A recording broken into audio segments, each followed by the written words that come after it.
So a big welcome to the class today. We're looking at globalization, and we're looking at the ways in which globalization influences so much what we do in our teaching. As some of our students have said, in the past 100 years or so, globalization has become very influential in that our countries are increasingly connected, and with the growth of technology, development of the motor car and trade and politics, what is important in education in order to get jobs for students now has to include an awareness of what students need in a global economy.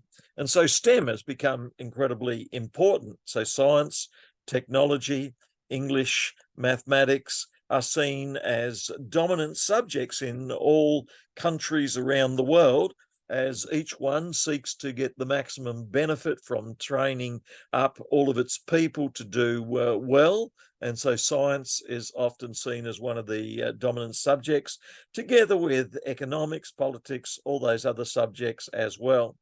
And in the post-World War II era, after 1945, there's been even greater interdependence and even greater rewards for those countries that can do well with their science, technology, and United Nations after World War II, which formed and developed, has led to increased emphasis on interactions. And then the new technologies. Next week, we're going to look further at media and technology, such as the internet, have meant that the flow of information now is huge. That is, we have an avalanche of information, and those who can use it well can do extremely well. They can really flourish as nations, as communities, as cities, and as individuals, and as our students and our teachers. But those who can't link in with this flow of information may miss out on the benefits. Now, of course, not everyone's convinced of the benefits, and in an Amish community or in a First Nations community, there may be some who want to isolate from some of these developments. But on the whole, most people would say that we can be better off in these countries where we have these developments. Often these developments are associated with neo-liberalism, which we have talked about in recent times. That is the free market, liberal idea where every individual who votes in a democracy has the freedom for education, the freedom to get a job, to be reasonably well paid. This variation of liberalism or neo-liberalism that's developed over the last 300 to 500 years and more, right back to ancient times, has meant those countries that allow individuals to thrive, to make individual choices, get education. Often it's quite competitive. That is, those people who do well in a competitive individualist market are going to get the most rewards. And so this neoliberal world rewards those. This is a bit different, of course, to a more socialist world, which was very big as well in the post-war period. And so in parts of Europe, you have very socialist countries, and our Labour Party government has a bit more of a socialist agenda than the Liberal Party government that focuses a bit more on the neoliberal agenda. Whereas other people are saying that we've moved beyond Labour Party and Liberal Party and socialist and neoliberal. That is, there's a middle ground where we have to work together and there's benefit in them all. And in previous class, we discussed that. But these are global developments which require people to have a knowledge of politics, a knowledge of education, a knowledge of civics, all the subjects that David Southwood has taught. So I should be calling David in here too. David, what can you tell us about these tensions between the neoliberals and the socialists? Who's winning? Who's getting the most benefit, whether it be a socialist European country or a neoliberal part of the USA? Or is there a middle ground? What are your thoughts, David? Yeah, I've been thinking about that for a while since that class we talked about, like that middle ground option. But it's generally believed that since, like, especially the more extremist socialist views, ever since the collapse of the USSR, that it proved that liberalism won the global dominance, and it's one of the most prevalent ideologies in the world. So Yeah. even like in countries that might have a socialist view, like currently with Australia with the Labor Party, they'll still want to cling to certain values from liberalism. So you just sort of see it everywhere. And then America is probably the most well-known example of liberalism and how successful it can be, but it also has its own issues as well. It's not a perfect system, but it's what made America. Yes, yes. And America, in drawing those neoliberal ideas and expanding on them in its Wild West frontier, has given them a go. And it's developed the German motor cars that were first developed in Germany have flourished in America. German technology on building rockets has flourished in America. So America's built on European ideas, and United States has really built on the idea of the neoliberal idea. And even in the Ukraine-Russian war, we see a bit of a tension between them all, though unfortunately Russia, I think, has replaced its socialist agenda with an autocratic agenda. So it's not really promoting the socialist participation. And I think that's been a real problem, say, with China and Russia, in that they've never managed to get a socialist participation of all its people, whereas by having a democratic election every 4 years in United States of America, in most European countries, and Australia, we do have this sort of socialist opportunity for everyone to vote, and everyone to say we'd like a pension for everyone, and everyone to say we'd like Medicare for everyone. And so we do have this combination of neoliberalism and socialism, perhaps. So in preparing teachers and students for a globalized world, we need to realize there's a lot of opportunities in a globalized world. That is, you can get some great jobs making some great engineering. I've got a friend who does tunnel boring machines in Australia with German tunnel boring machines that are actually put together in China. And so he flies to Germany to check out the tunnel boring machines, and then flies to China to see how they're putting it together, and then comes back to Australia where we're using them. And so it's just totally global. If you work for Coles or Woolies, we can get good bananas for part of the year, but people want to eat good bananas for every month of the year. So you've got to bring them in from all the other countries around the world, and you got to balance them. And this is happening in every industry and every area of our society. They're globalized. So Lingard identified some of the many ways in which globalization is affecting the way we teachers and students are having to have an awareness of these developments as we teach in schools. And he notices that the opportunities for our nations, like Australia, the opportunities for our communities, like the city you live in, or for individuals who are students in your school, will partly relate to your ability to teach and motivate students to learn about mathematics, about science, chemistry, physics, to go on and get good jobs that are going to give them opportunities. And some of them are going to graduate and then travel to the USA, and they're going to get a job in New York or one of the United States cities, or they're going to travel to London or Berlin or one of those cities, or they'll travel to Africa or Asia. So we live in a world with globalized opportunities, but with globalized requirements. Now, this is not new. Back in ancient Greece and Rome, if you're going to develop your skills and your language was able to be useful for communicating to people over in England or up in Germany, then you would do much better than if you didn't have the language skills. Even in Jesus' time in New Testament, he had to interact with at least 3 languages of the Greek, the Roman, Latin, and the Hebrew and Aramaic languages of his time. And so international concerns of trade and economics and politics and social stability all were important in ancient times. And so trade in cloth and wheat and food meant that you needed literacy and numeracy and accounting and social skills and political skills and trade skills, as well as your general education. And so back in ancient times, these were important, although there were certain gender issues back then. Sometimes only the males were encouraged to get certain education and the females not necessarily encouraged, although females also did extremely well at times as well.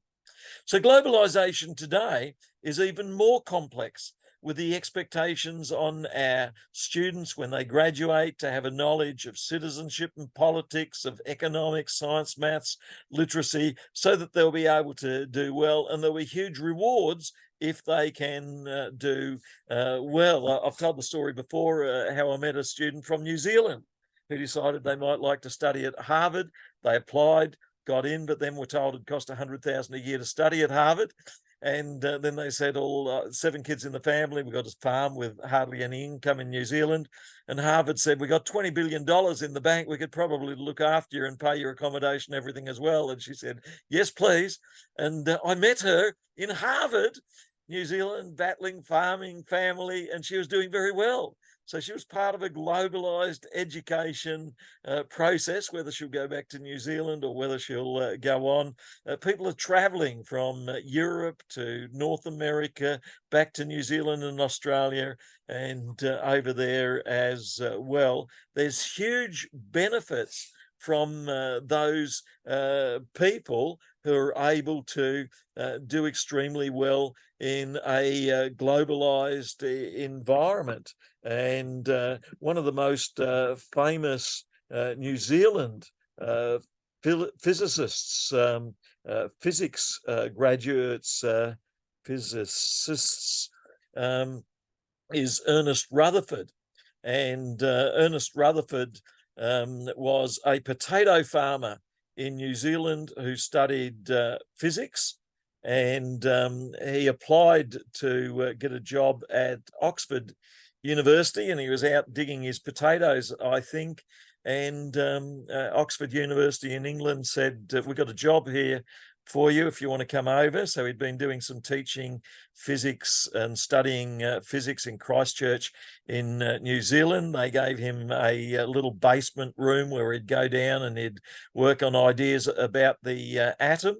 And then Ernest Rutherford went over there, and he was so good at physics over at Oxford that he, father of experimental physics and the development of the way we understand how the atom works, and so much came from his breakthrough, where he won the Nobel Prize for coming up with his model of the atom and how it worked. He fired electrons into and it bounced back. Chris, do you have any knowledge of Ernest Rutherford from New Zealand, Christchurch potato farmer, who participated in globalization and discovered the atom had mostly empty space and electrons flying around it, and as he participated in this global work, which eventually gave us atomic bombs and atomic energy and all of those things. Chris, any knowledge of Rutherford and his New Zealand student participating in a global world? Chris? Yes, I think it's interesting. It probably goes to show, give an example of having a historical, because obviously I've encountered Rutherford and the evolution of the model of the atom. When I've studied quantum mechanics, and how Bohr overtook him as a more realistic model of the atom. But yeah, it's interesting. I didn't know he was a Kiwi, and I didn't know his backstory. So there you go. Very interesting way of looking at a physicist and the development of physics from a sociological perspective in globalization. Very interesting. So. And imagine how the world would be a poorer place, and Rutherford would be a poorer place if he was just left working with his potatoes in Christchurch in New Zealand, rather than interacting with a global world with global opportunities, that was able to study the nature of the atom in Oxford University there. So it shows the benefit of participation in a globalized world. So thanks for that, Chris. That's great. So globalization today has huge requirements in terms of knowledge and skills in every subject that we are teaching, whether it be mathematics or whether it be chemistry or physics or geography.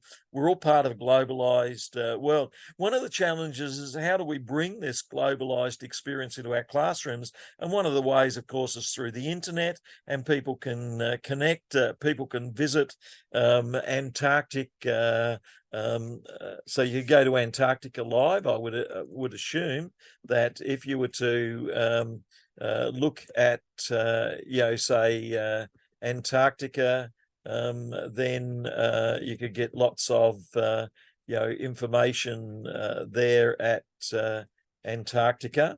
And so if you were to type in Antarctica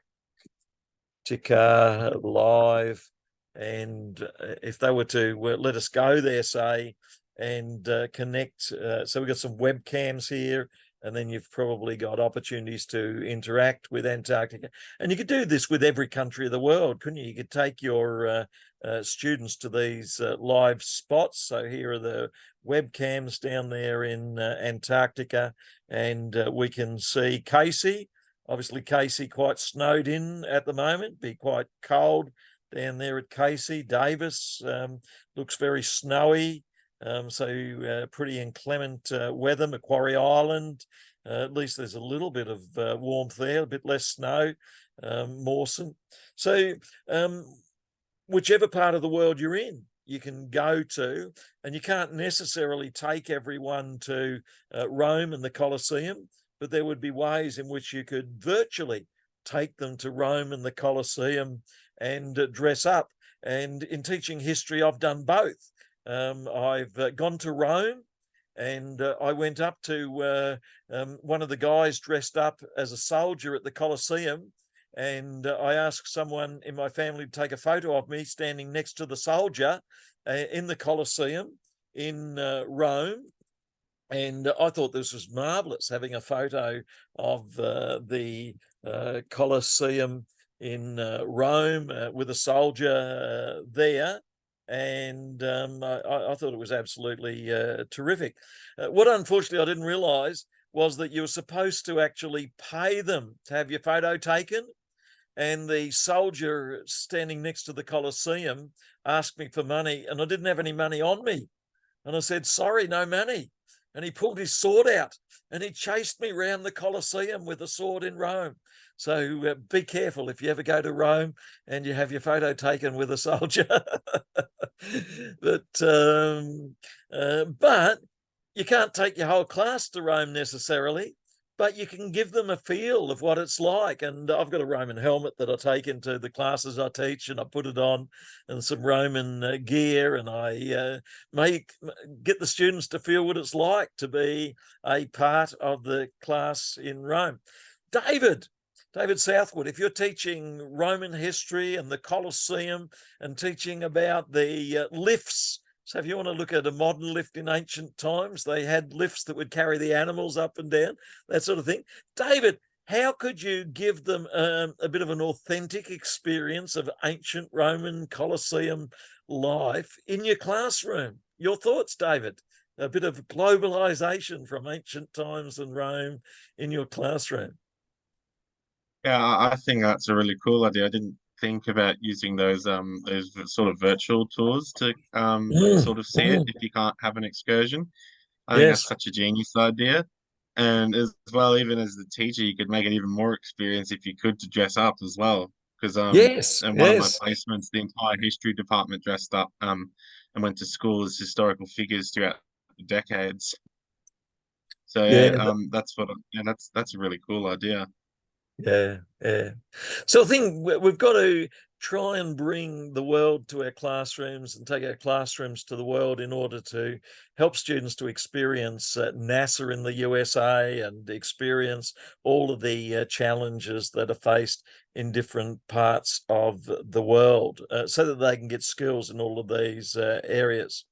The European Commission on Teaching and Learning said that the development of learning in a globalised society needs to recognise the huge amounts of information available, but we need skills to access the globalised information sources so that we don't get caught up. And I often tell my students that you need to think about who's written all of these sources, who are the authors. And so you've got things like authorship.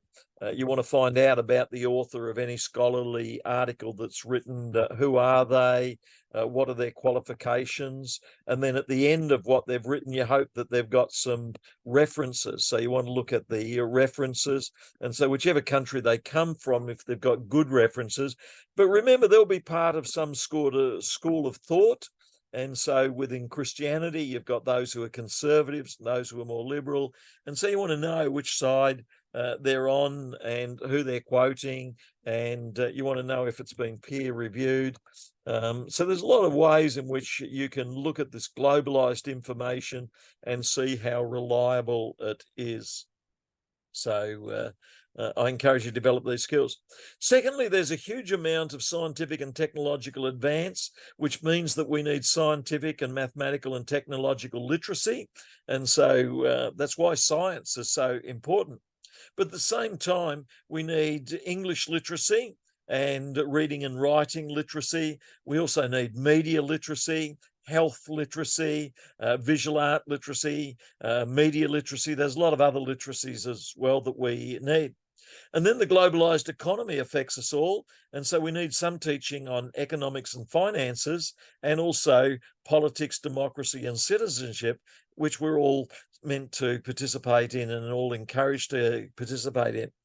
The other thing that's globalized is crime and alcohol, drugs, and ill health, and fatty foods and all of those other things that go with it. And so we need to, in order to avoid the poverty traps and the life traps of crime, alcohol, drugs, ill health, and poor and limited social networks and restrictive fundamentalisms, we need to recognize the benefits of globalized understanding of the answers to these questions. And they're big questions and challenging questions. What's the answer to poverty?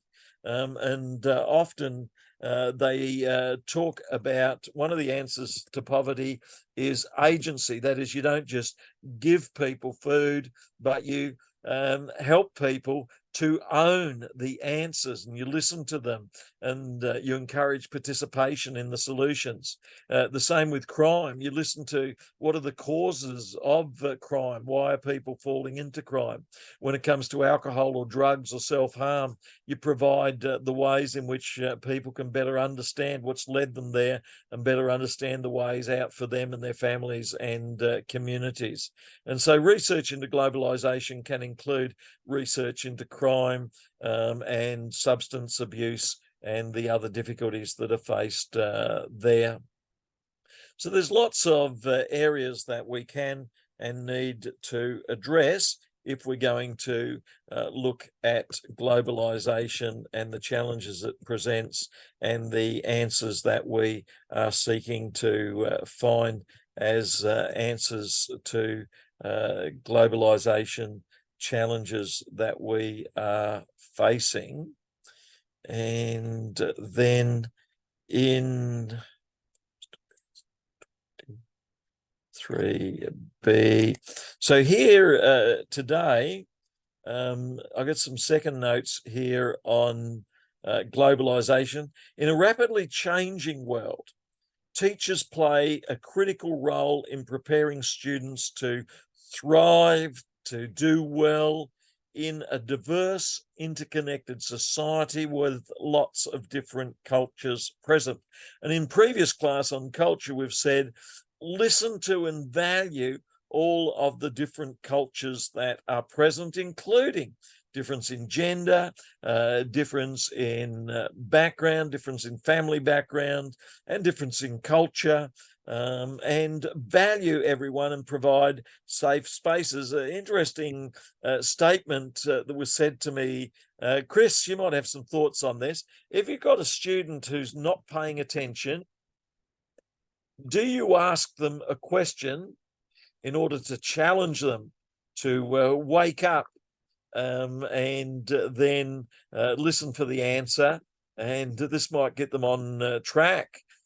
Chris, is that a good strategy when a student's not paying attention to ask that student the question? What are your thoughts, Chris? Yes, likely because they might be bored. And Yeah. challenging question might engage them.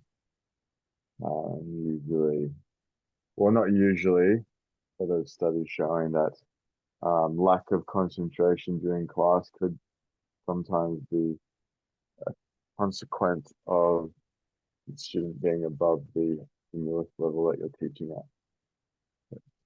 Having a And big that's what challenge. that was the example I heard of today, Chris, was that when the student was asked the question, he gave an extended, brilliant answer. And he wasn't paying attention because he was ahead of the class. And so I thought that's exactly what you say, is that sometimes that can be the reason. I think the other thing is to make sure you provide a safe space. So you don't want to embarrass the students, so you can ask them. And then if they do come up with a good answer, then that's great. If they don't come up with a good answer, you've got to move on pretty quickly, and you've got to still help them to feel comfortable. Because I think the one thing you don't want is you don't want students who feel put down, marginalised, etc. So I thought it was an interesting point, because we do often use that, don't we? We've got to use it in a caring, positive way, and it'd be interesting to see how it unfolds. So globalisation has a significant impact on education as we begin to understand all of these different things that are going on. Certainly the teaching environment now is different. Back in the 1800s, you could get everyone to rote learn. Now we treat everyone as an individual who has value, who has agency. We don't just want them to rote learn. We want them to be actively involved in their education. And this can be challenging to parents and challenging to families, because they may still want their students just to quietly obey everything they say. But one of the things we're challenging now in a neoliberal society is we want everyone to be actively involved. Some of the key needs for teachers in schools influenced by globalisation: we need to be aware of the global diversity that's out there. What are some of the trends? What are some of the developments? What are some of the opportunities? So we've got space, we've got technology. Now we've got AI as the big one. So I think we all have to do some AI seminars. And so I've done some of those so we can learn from AI. David, what can you tell us about the AI? Is positive, negative, scary? Is it taking over the world? How can we teachers sort of work with our students and schools in order to handle this AI thing? Are they going to all hand in AI-produced essays? What's happening, David? I reckon what we're going to see is the emergence of Skynet. No, I'm joking. So with with the AI, I was talking to some teachers on my placement about AI, and they have some really like it was a bit shocked to hear their answers, because I had these history and geography teachers saying, no, it's a really good idea to use it in the history department because it makes things so much simpler and it makes things so much more readily available. So one of the geography teachers, instead of like telling students don't go near it, don't touch it, um, she ended up trying to teach them how to use AI properly for like geography, and she herself has done those seminars in AI and things like that to try and spot AI generated work if students tried to pass it off. But I think it's something we need to also be open to and teach students how to use correctly, much like how we would with anything like resources, for example. So good. David really summarised it up well, is that rather than avoid it like a calculator in a maths class, we introduce calculators in maths classes and we get them to type in, and then we get them to do the actual paper and pen maths to see that they can check and make sure that they've not missed a decimal point and they're paying billions of dollars instead of thousands of dollars in their accounting practice. And so we want this balance between using AI well, but also being able to use material without the AI. And so if you're doing an art class, you would produce some generated images using AI, but then you would ask students to mix the three primary colors and then the secondary colors, and you'd want them to be able to do both, to do the AI and to be able to do the actual class. So that's really well said there. Chris, what are your thoughts on the use of AI in a classroom? And then Matthew. To David's point, unfortunately, I think it's unavoidable. My gut reaction would be it's not very good, but it's unavoidable. So we just have to uh, uh, uh, go with the evolution of technology. Um, Sometimes it, yeah, maybe forced into that position as teachers. But that's the evolving world like that. I definitely like would be wary of it limiting students' capability to critically analyze and problem solve for themselves.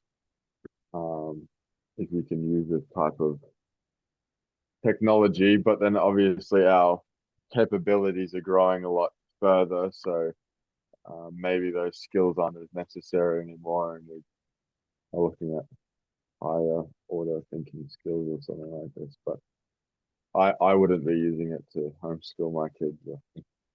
Yeah, that's well said, Chris. Really, really good. So it's unavoidable, but at times it can make us lazy, and like using a calculator in maths or autocorrect in spelling. Matthew, what's your thoughts on the use of AI? I've never actually used it in any kind of form, I don't think.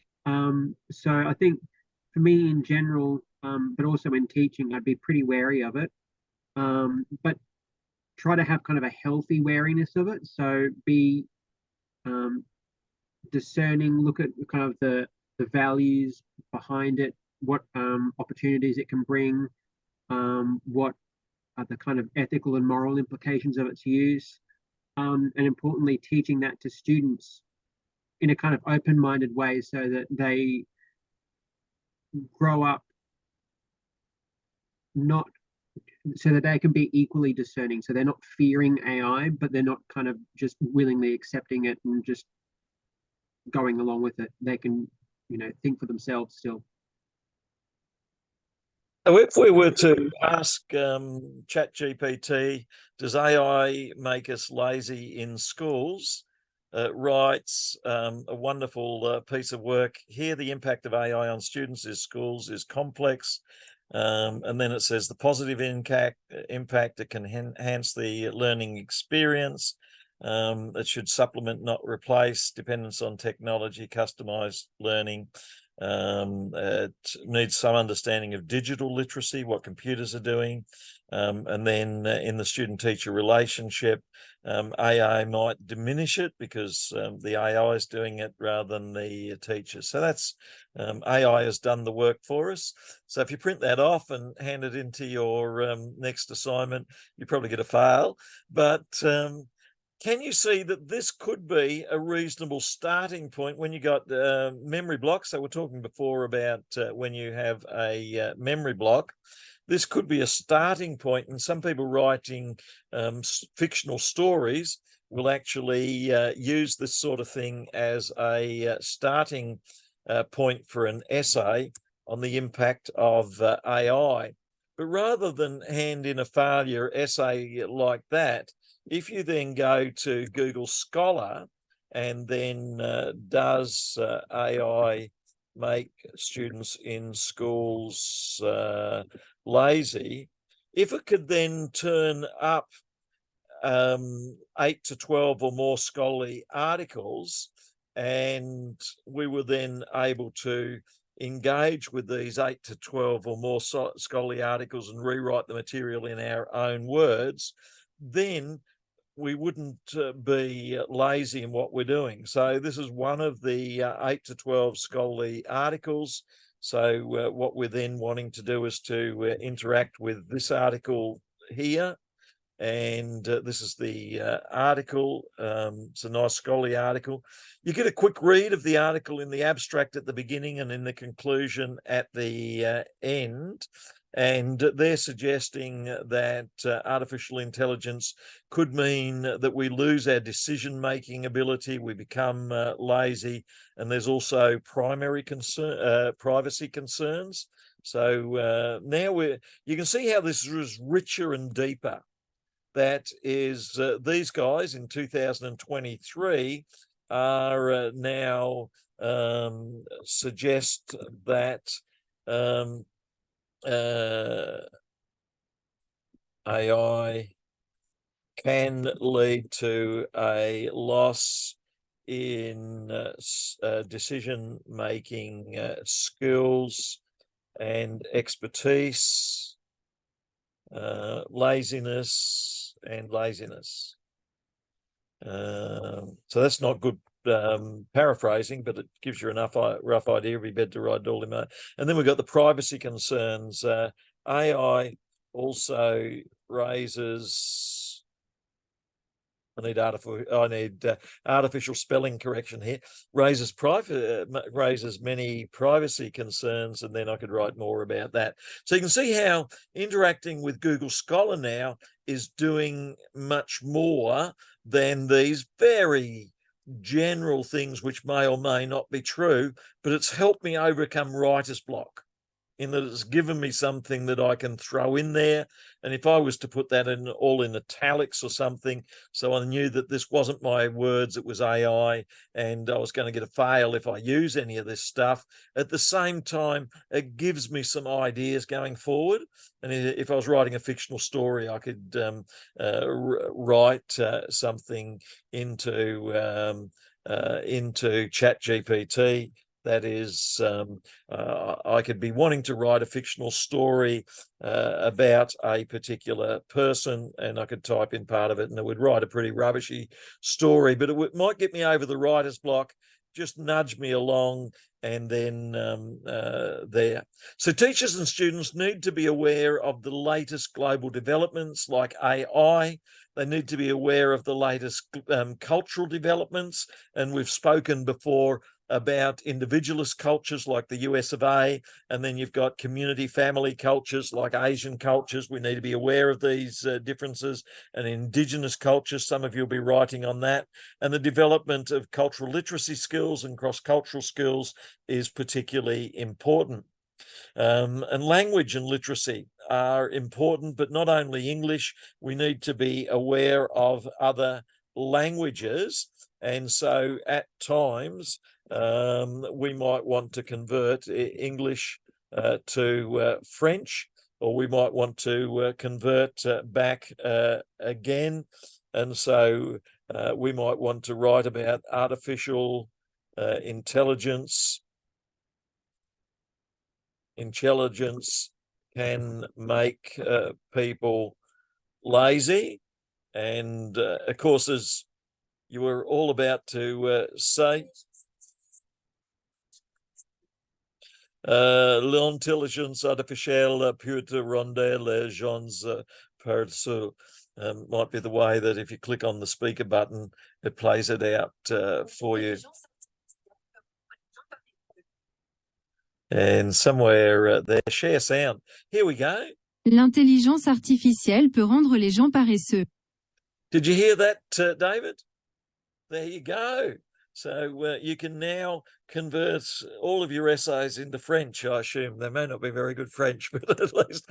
But the amazing thing is that you can actually convert it back again. So if you see something written in French, then you could translate that from the French into the English. So things aren't as inaccessible as we sometimes think. And so Romans chapter 1, you could actually say, oh, look, I don't know any ancient Greek. How could I read ancient Greek? Well, here we have Romans chapter 1, Paulos doulos Christou Jesu.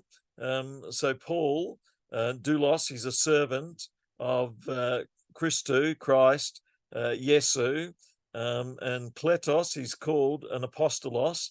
And then you can actually get the translation of the word here in its ancient language. And you can even do a grammatical study. It's a noun, it's a masculine, it's singular. So amazing what globalizing resources we all have before us. So any chapter of the Bible, if you type the word interlinear after it, you can access all of those resources there. So there's a lot of challenges that we face because of globalization, but there's a lot of benefits and skills that we can really do well if we engage with. A lot of scholars have written on this.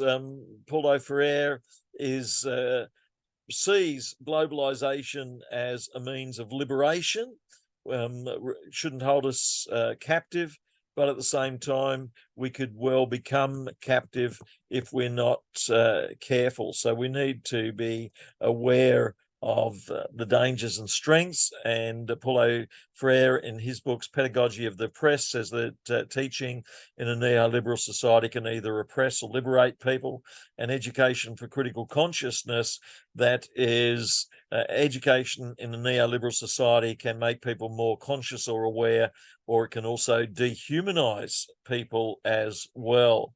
So I encourage you to do a bit of reading of Paulo Freire if you want to find out more about some of the benefits and limitations of globalized education.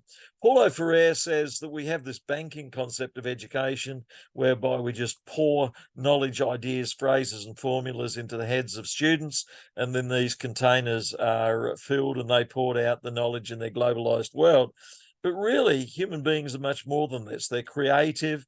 They should have opportunities. You should have bean bags at the back of your class so they can crash for 20 minutes if they've, when their head is full of information. You should have safe spaces where they can sort of stand up and stretch their legs and arms, and soft cushions where they can sort of move around on their seats, and all sorts of different things there. David, have you seen any strategies where distracted students have a bit of freedom to, stretch their arms, legs, or crash at the back of the room or anything like that when you visited schools? What's your been experience, David? Yeah, I've seen like the back of the classroom turn to like a break area. So it has bean bags, cushions, like its own extra little carpet on the carpeted flooring. And Yeah. the way I've seen it utilized is teachers would if they get them to do, like, they'll go through a lesson where everyone's at the desk, and then when they go off to work, that space then becomes available. And I think with some classes, it up to half the class can sit in the back of like that area. So yeah, that's how I've seen it done before. And you could even have opportunity where, if a student does feel a bit worn out, that they could have a 10-minute break or whatever. You'd then have guidelines so they couldn't abuse it. Chris and then Matthew, how have you seen this idea of ways in which those students who don't quite feel switched on to the academic and they want a bit of a break? Some people, of course, send the student to run an errand to another teacher the other end of the school, so they get a real stretch of their legs and as they carry the errand. Chris and then Matthew, what have you seen as the way of meeting the need of diverse students who need a bit of physical break from intense focus on academic tasks? Chris? No, I think one strategy I have seen It's more, I don't think it's because they were particularly overworked. I just think the kids didn't want to, like year sevens didn't want to learn in 70-minute blocks. But I've seen brain breaks by one particular teacher use quite, one could say fanatically every single class. They had to have brain breaks where they might go outside and play handball or play a game in class. I think uh, in that case it's probably too extreme, too much, but it gave me a good example of what that looks like. Um, yeah. You do that in a prac science class, I think, too, don't you? You might have your 20 minutes, half hour where you talk about the theory behind aerodynamics, and then you get them to make paper planes or something like that. Mm. And so this combination of theory and then practical hands-on gives them a brain break. I like that term, a brain break, there as well. Matthew, what are your thoughts on having a break for students when they want an alternative? Yeah, I think it's pretty important. I've seen a few different kind of things used in kind of the primary context. So, like David said, specific spaces up the back of the classroom or something. Particularly in lower grades, I've seen teachers actually factor in brain breaks into the lessons. So they'll actually make time for it.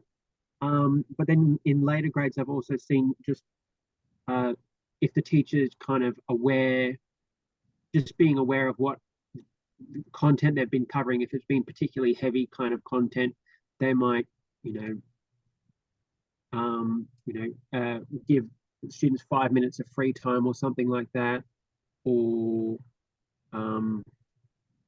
just kind of just reading the room to see what their level of engagement is, and then reacting to that.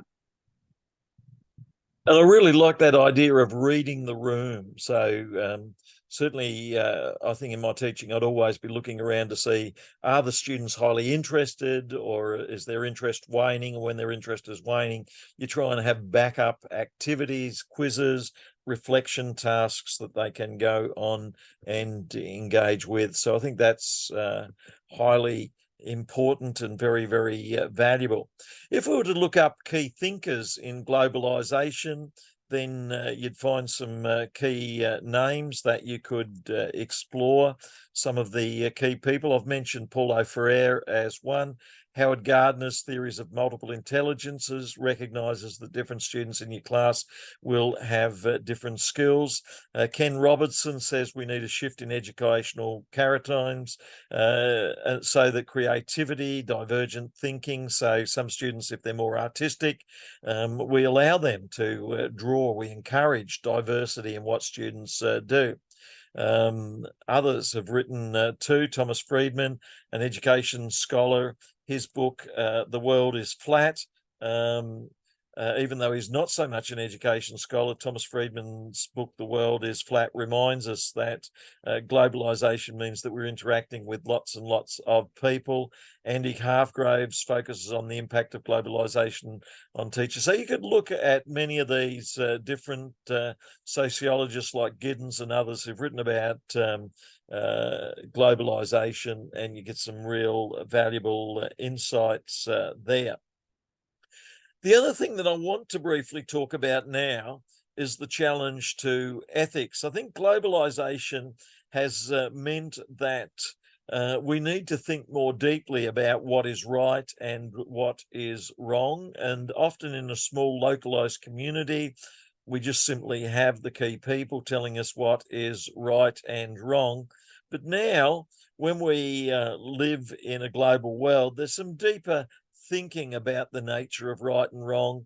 And I think this can have some benefits. It does raise the question, what are the big ethical issues that teachers face? What are the big issues that students face? And we could reflect on our own experiences about what is right and wrong and why we hold to these beliefs. Now, of course, some of the reasons why we hold to right and wrong is because of natural law. That is, just as there are laws of gravity, there are also natural laws. That is, clearly to hurt someone is wrong, and to be generous and forgiving and loving towards someone is right. And people would say these tend to be natural laws. Now, globalization has increased the diversity of experiences, which can challenge some of the reasons why we hold different ethical views.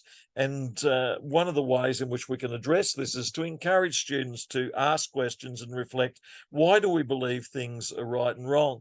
And at the beginning of the year, it's good to get students to own, what are the rules of our classroom? What's going to help the classroom to operate well, and have clear guidelines as to what's expected, but also have loving, gracious support. One aspect of globalization is that we need to understand different perspectives on the world. And so we might have a Christian perspective, but are there different religious groups? We need to, if we have students from different backgrounds in our class, we need to listen to them and value them as well. Another aspect of globalization is the emphasis on intercultural competence, and realize there can be different social and cultural ways of viewing what is right and wrong. And so globalization and ethics can be very, very important for encouraging us to understand the different reasons for the different viewpoints that we have on ethics, and the views that we hold of ethics.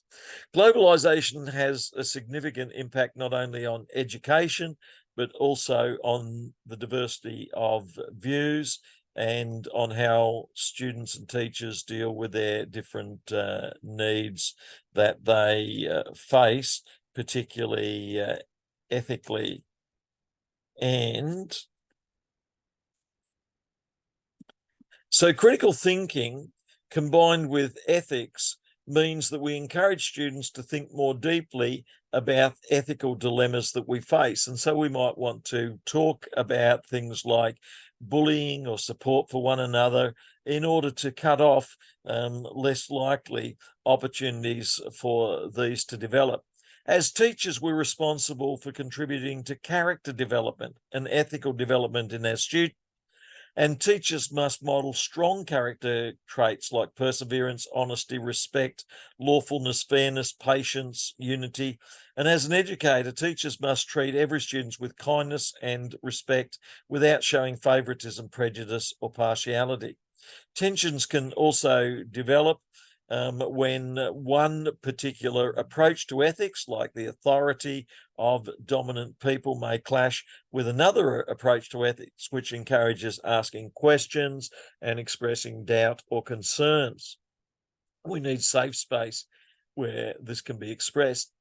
As Christians, we're reminded of a biblical ethic such as 1 Peter 3:15, that is, we follow Christ, whom we set apart as Lord, who guides us. And in Corinthians and other passages, ethics can be based on the revelation of God through Christ and through Bible.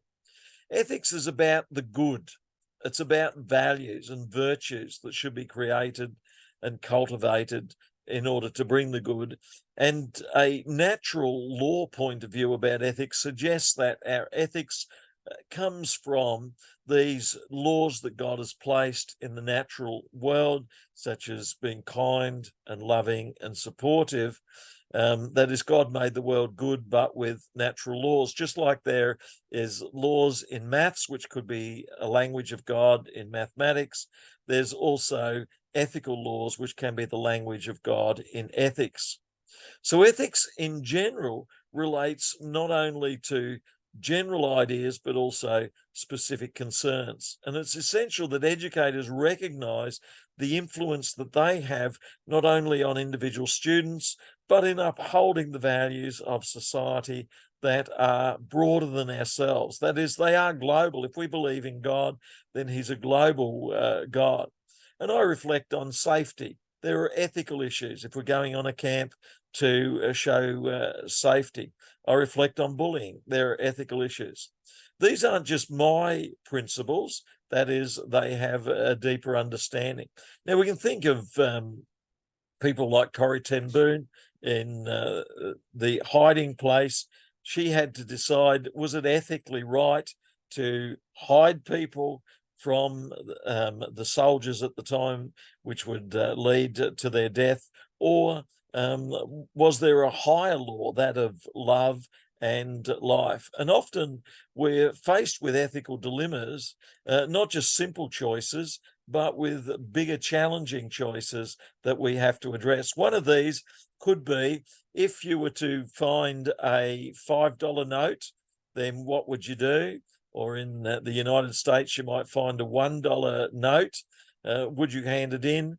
If you were to find a $100 note, what would you do? Or if you found $1,000 in a packet, would it make a difference? Matthew, what are your thoughts on this? Why do some people value handing into the police $1,000 in an envelope, but they wouldn't necessarily hand in $1? What's going on there ethically, Matthew? Probably they're just, weighing it up. As you said, ethically, I'm just sort of thinking of a personal experience I had with something similar. So they're probably just weighing up what they're going through, what the perceived consequences of it is, things like that, what their perception of it would be, what the public's perception of it would be, or what they perceive the public's perception of it would be, things like that. And it's important to consider your personal values. And I think we would consider that the $1, it's only going to be a small loss, and you can't chase around the whole of the city of a huge number of people to find who's lost $1 and how would you prove it. But if it's going to be $1,000, there'd be a larger loss. David, what are your thoughts on why do we value ethically the $1,000? We should do the right thing, but the $1, we're not quite so concerned. Do you have thoughts, David?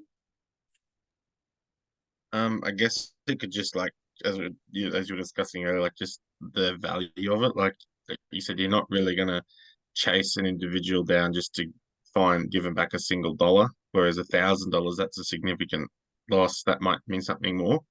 But as well, then, like, if you're just going through a park and you find that envelope in like a bin or something, then there's few more sinister interpretations behind that. So yeah, that's how I think about it. Yeah. Now, it's important that we encourage students to own their personal values and to think more deeply about, why do we care for other students in our classroom? Why do we do our homework? Why don't we just hand in someone else's homework? And so we've got the ethics of homework. And there's a whole heap of ethical issues, and it's worth talking through with students. What are your personal values? Because in the end, a life worth living is one that holds to strong personal values. Now, social perception is important, but we have to remember that's not necessarily the only perception. And there are theories of ethics, such as Kohlberg's theory of ethics, and then there's other theories of ethics. And we could look at those, and that would be valuable. And in your education journey, you'll probably look at some of these different ethical theories. So globalization faces some of these questions and challenges. Now, in looking at troubles in schools, we mentioned before about the challenges of when students misbehave, but often when we think about small misbehaviour, such as talking out of turn or poking another student, or we go a bit more serious, smoking or truancy, missing a class. I heard a teacher say they had their first case of a student jump out the window the other day and run off. And I thought, that's a challenge, isn't it? And so there are challenges you can face. And she said she had to think through what should she do, etc. And one of the things I was saying, speaking to her, is be incredibly well prepared. So that if you've got to give a lot of attention to one student who's giving you trouble, you got lots of things prepared so that the other students can go on with what's prepared. So I think have lots up your sleeve, I think, is one of the solutions. But we also need to consider the wider global perspectives. That is, what are the wider causes of their misbehaviour? Why did the child jump out the window? How high was the window off the ground? And what are the long-term consequences? And what are the other people involved? That is, teachers and parents, and what are they expecting? So while some teachers will focus on the immediate observable behaviour, like talking out of turn or smoking, other students and teachers focus on the more long-term, broader social context. What's the causes and what's going to be the outcome if they keep going down this negative, bad track? And so we need to realise that there's a need for greater training. There's a need for greater collaboration with other teachers. There's a need for social workers and counsellors and administrators.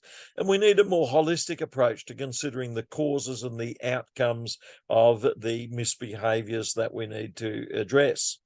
Teachers can benefit from increased training in the causes of misbehaviour, like psychological concerns, or also the different diagnosed psychological problems like ADHD, etc., as well as management techniques, and as well as different behavioural concerns. And training of teachers can help to give them skills in maintaining order, creating positive, conducive learning environment, and also the long-term growth of their students. We need to realise also that we have limited times and resources. That is, we don't necessarily have all the time in the world for every student, and so we need to be well prepared ahead of time with lots of material for students to go on with when we need to focus on one particular child. A teacher needs to recognise that they may not be able to tackle all of the students' needs, and that they may need to draw on other needs, and they might need to collaborate with other staff and counsellors and social workers and those who've got the expertise. Realise that it's not wrong to depend on others. As a matter of fact, it can be wrong if you don't be open to others. Getting into trouble at school can be the first line of entry into a downward spiral that could end up in a prison, or downward spiral that could end up in drug taking or negative consequences. So we need to recognise, rather than just look for immediate punishment of offences, we need a better understanding of the difficulties that people face. So a social constructivist perspective seeks to understand that discipline systems are part of social control, and getting in trouble at school is a social process, which means that they're breaking away from certain social and school rules, and they're following other guidelines for complex reasons. And the same with the punishments. That is, are the punishments addressing these complex needs? Garland notes that the rule settings of breaking and punishment involves lots of frameworks of authority, condemnation, value, rituals, repertoires, institutions, symbols, and images. That is, it's socially constructed, and that there are symbols that are involved, and language that are involved, and terms that are used for consequences. And there's some scholarly resources that have been written on this, and I've sought to interact with some of these scholarly resources here. And if you go to Google Scholar, you'll find resources like Irby's Trouble at School, Understanding School Discipline Systems, and there's lots of other resources, such as our own Germov and Paul, chapter 16 in the textbook we use for this subject on deviance and social control, which looks at alcohol and smoking and substance abuse there that you could look at.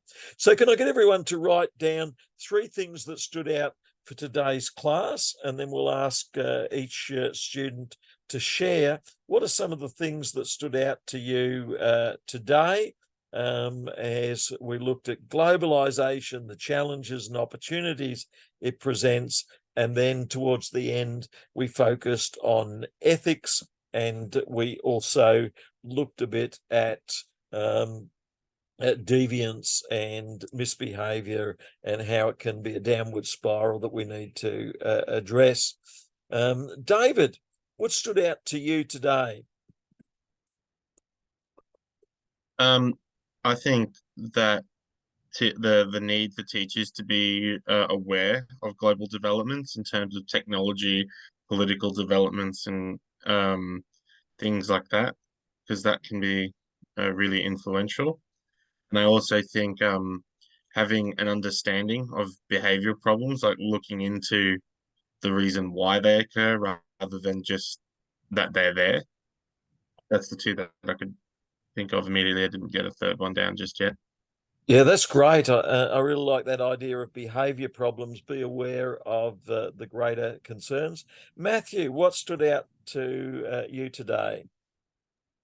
So just the different opportunities and challenges that globalization could bring to education, but I guess life in general, and sort of the ethical kind of questions that different things like AI that we talked about bring up. That's probably the main ones, I think. That's great. And I like you bringing up the ethical questions of AI. That is, it can be a blessing if it's used well, but it can also be a hindrance if it makes us lazy and we don't engage as teachers or students, because after all, education is about developing us well and developing us fully. So thank you for the opportunity to engage today, as we've had a great chat about globalization. So this is one of our classes. Next week we go on to look at media and technology further, and look at the ways in which that's so important in education, and it can be used well, or it can be not used terribly well. And we'll look at that next week. So thank you, each one. Much appreciated. If you have any questions about assignments, happy to address those, and we'll keep in touch as well. So thank you. Thank you.